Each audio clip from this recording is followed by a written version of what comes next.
নমস্কার বন্ধুরা, আবার একটি নতুন রেসিপি নিয়ে চলে এসেছি তোমাদের কাছে। কচুর লতি।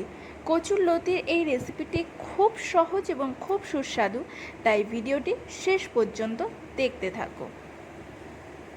আর যারা আমার চ্যানেলে নতুন আছো তারা অবশ্যই সাবস্ক্রাইবটা করতে ভুলো না।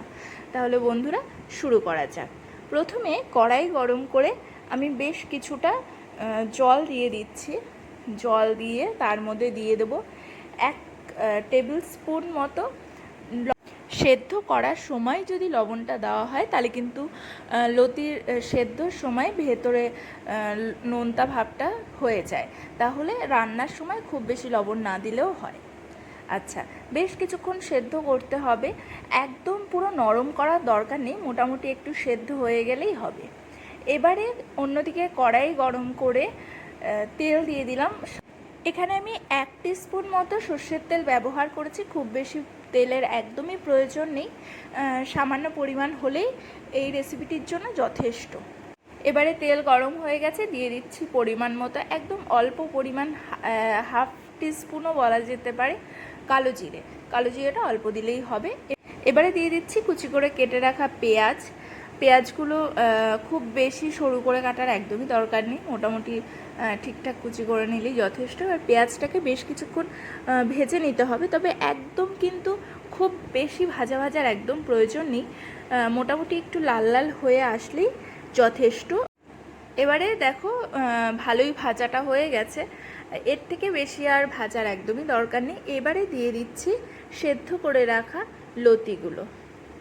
এই যে দেখেছো, খুব বেশি কিন্তু এখানে একদম বাজে মানে বেশি পরিমাণে সেদ্ধ করা হয়নি, অতএব একটু সেদ্ধ যেটা নরম নরম হয়ে যায় সেরকম হলেই যথেষ্ট। এবারে দিয়ে দিচ্ছি হাফ চা চামচ মতো হলুদ, আর দেব হাফ চা চামচ মতো লবণ, কারণ লবণ আগেই দিয়ে দিয়েছি, তাই খুব বেশি লবণ এখন একদমই দরকার নেই। এবারে ভালো করে নাড়াচাড়া করে নেব। এই যে বেশ কিছুক্ষণ নাড়াচাড়া করে নেব, করে হতে দেব। খুব বেশি পরিমাণ নাড়ার একদমই দরকার নেই, তাহলে কিন্তু একদমই লতিটা ঘেটে যাবে।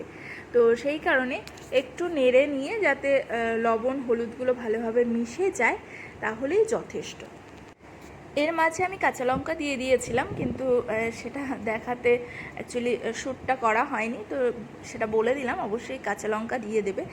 আর দেখো মোটামুটি ভালো ভাজা হয়ে এসেছে, খুব বেশি ভাজার একদম প্রয়োজন নেই, একটু ভালো ভাজা হলেই কিন্তু হয়ে যাবে।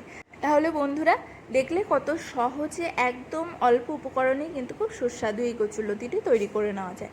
আর আমাদের এই ভিডিও যদি তোমাদের ভালো লেগে থাকে তাহলে আমাদের চ্যানেলটি সাবস্ক্রাইব করতে কিন্তু একদমই ভুলবেন না।